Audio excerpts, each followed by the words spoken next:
Okay, in this video I'm going to talk about how you can find the determinant of the matrix of the coefficients A using the LU Factorization method. So we basically want to find the determinant of A, but we don't want to do this directly. So our matrix A is basically 101, 1, 3, 2, 1, negative 3, negative 8. So we want to find the determinant of this matrix here. And if you just look at this, you would say, well, why cannot do it with, I don't know, Saros? It's fine, this is legit. There are many other ways to do this. But in this video, I want to show you how to do it with the LU Factorization method, because you may be asked to do this particularly and specifically with the LU Factorization method. So as always, we're going to find the U, so the upper triangular matrix. In order to find it, we're basically going to apply the row reduction in order to have an upper triangular matrix. So the main diagonal, and over here we're going to have 0, 0, 0, and over here we're going to have numbers. So let's do this. Let's find the upper triangular matrix, which is U. Okay, let's find this. 101, and just rewrite the A. 1, 3, 2, 1, negative 3, negative 8. Okay, so row reduction, as I said, I already made many videos about it. So I'm not gonna go through all the things over and over again. So I'm just gonna show this step. Okay, I'm gonna do the second minus the first one. Okay, so remember, when you're doing the LU decomposition, so factorization method, you basically, while you're trying to get the upper triangular matrix, you're gonna have to keep track of the multipliers. In this case, it's gonna be okay. So the second minus the first one. The second minus the first one, we're gonna get 101 because it's gonna be the same. Second minus the first one, so it's gonna be 0, 3, 1, 1, negative 3, negative 8. And again, I'm gonna do the third one minus the first one. Okay, so the third one minus the first one, basically gonna get 101, it's gonna be the same, 0, 3, 1 is gonna be the same, and then the third one minus the first one, which is gonna be 0, negative 3, negative 9. Okay, and now I can just do the third one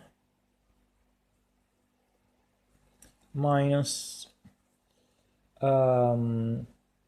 minus 1 times the second one. Let me squeeze it here. This is gonna be 1, 01, 03, 1, 00, negative 8. All right, and this is basically my my main diagonal. Basically, as you can see, you can those are the zeros. So this is our upper triangular matrix, the one we were looking for. Now I can basically get the lower triangular matrix, triangular matrix L. As I said, L is basically given by the identity matrix, so 100, 1, 0, 1. So the identity matrix is basically the matrix with the 1 in the diagonal and a bunch of 0 everywhere else. And here we're basically going to get the multipliers that we used. So in this case, we didn't use any multipliers rather than 1, because we did, you know, the second one minus the first one. So this is going to be 1 as a multiplier. This one is basically the third one minus the first one. So 1 again. And this one instead is basically the third one minus 1 minus -1 times the second one. So this case is going to be -1. Let's circle it up with the blue pen. Okay, so as we said, 1, 1, -1, and therefore we have 1, 1, -1, which are our multipliers. So this is the main diagonal matrix given by the identity matrix, and those are our multipliers, and we kept track of in here.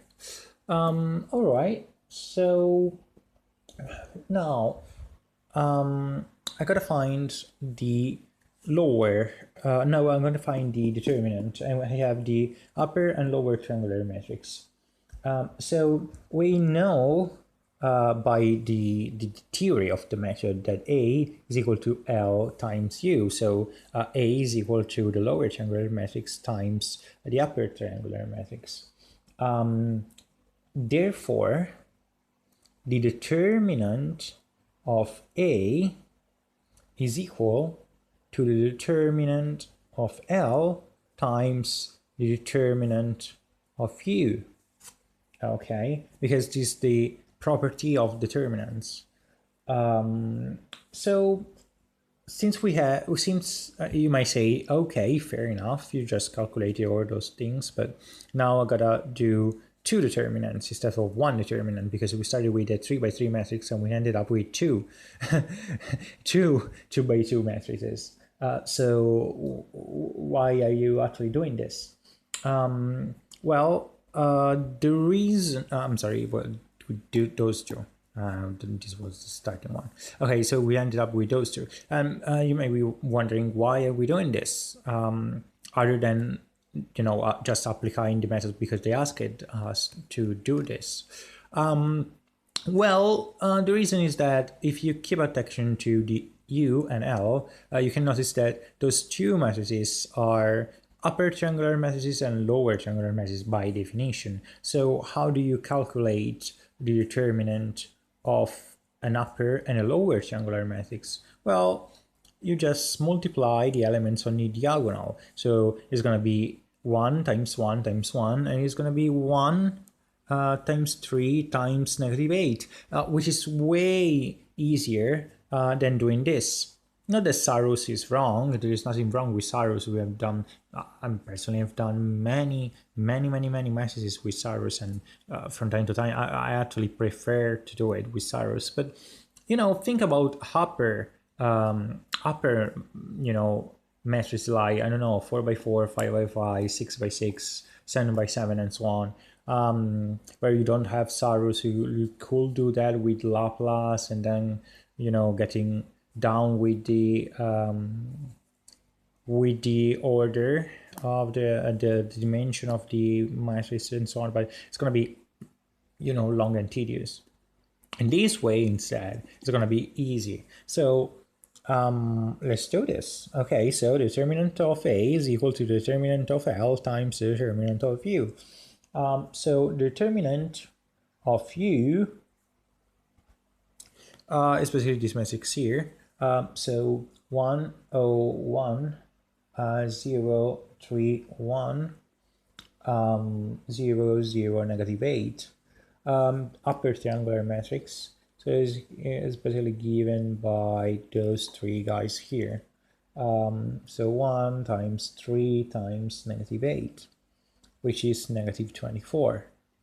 The determinant of L, the lower triangular matrix, our L lower triangular matrix, this matrix here, which is 1, 0, 0, 1, 1, 0, 1, negative 1, 1, and is a lower triangular matrix by definition, of course, and is given by those three guys here. But 1 times 1 times 1 is just 1, so it's always going to be 1, and therefore determinant of A is going to be equal to, as I said, the determinant of U times the determinant of L, which is basically negative 24 times 1, and therefore is negative 24. Easy. So by doing the determinant this way is going to save a lot of time, especially with, well, not so much with 3x3 matrices like this one, but for higher dimension matrices, it's going to save a lot of time. So it's important to know the LU decomposition or factorization method in order to solve either system of linear equations, as I showed you earlier in another video, or to find the determinant. Is very useful indeed.